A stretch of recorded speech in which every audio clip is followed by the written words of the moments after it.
I thought it'd be interesting to just share with you a little bit of the editing process that we go through with these videos. Now, normally I would work across two screens, but for the sake of this recording, I'm just going to work across one. So just pull my screens together.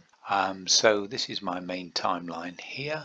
I'm just going to pull in this clip of Jamatatsal, which I've already cut down to size, but that is going to drop in there like so, and we see Gemma comes round, jumps the logs and then the corner. So that's the basic clip. Got quite nice cloud there, but I will adjust the colour. First thing we do is make sure that we drop that effect across there to move from one set of sound to the other.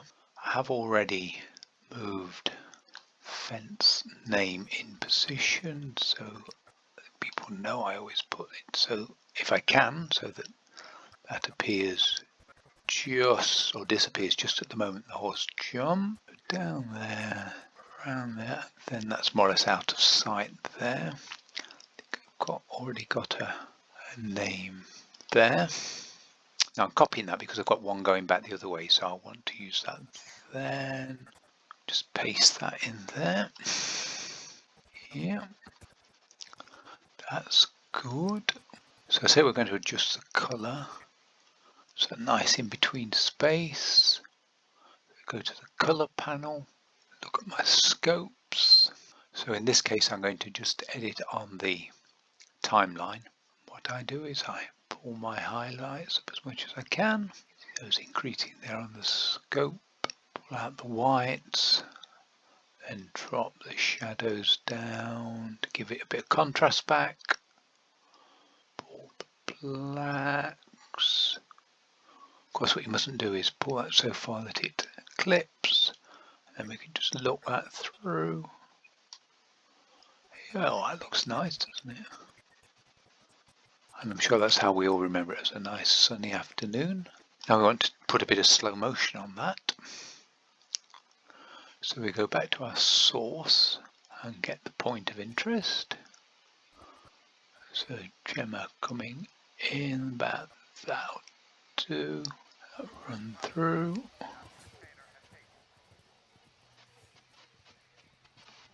That's nice. Drop just the video onto the timeline. Now I've not got, as you can see, a lot there, so I'll probably just do that at about 45%. We could have got away with a bit more. 43. And when all else fails, just extend the clip a bit. Those people who've seen my videos know we always dip to white on the way in, film dissolve on the way out.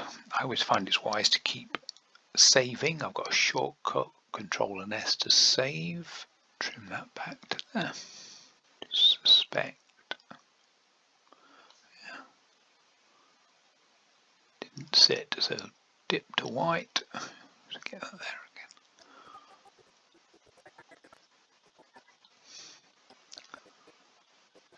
Using the effects control. I always put the motion on because then you get the border, and when you, if you do move the image around, although I won't need to in this case, you can see if you're going to go over the edge.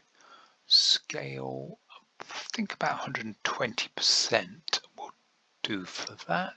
Now I made a schoolboy error there because I put the applied the 120% to the main track, not the software. Sorry, not the slow motion. So let's just undo that. So it says I've undone it. Now we'll go to that one. Now we'll put our 120% on there. That's better.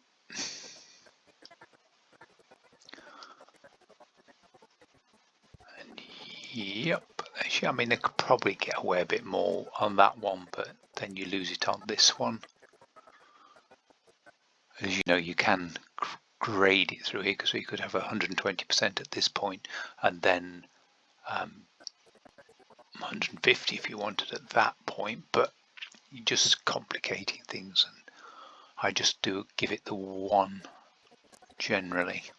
And as I say, if I found that this wasn't in the center of the picture anymore, I'd use these controls to just center the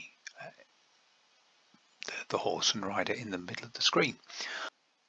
We just need to check the color on this. I mean, this color on this clip actually isn't bad, but what I'll do in this case is I'll just show that we can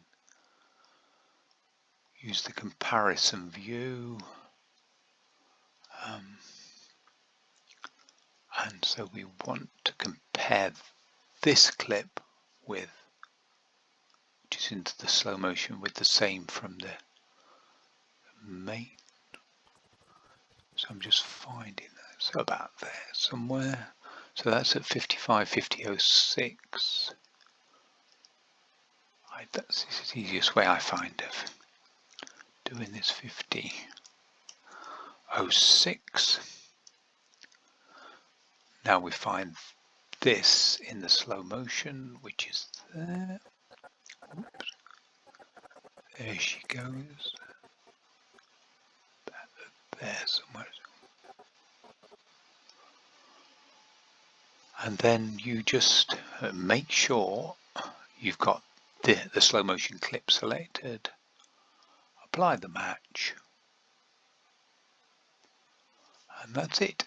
So that's one clip, edited, color corrected, slow motion clip generated, and just zoomed in a little bit on the slow motion clip.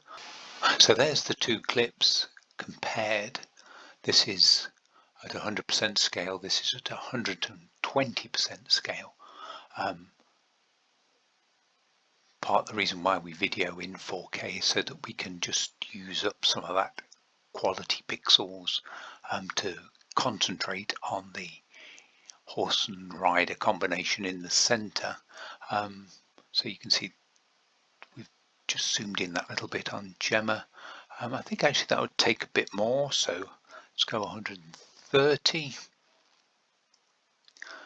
and just check that we haven't overdone it at on the logs in. No, we can still see horse and rider there. So that would be my edit for that clip. And we do that 100 times in the case of this Blenheim video. I hope that's interesting. I'll now carry on.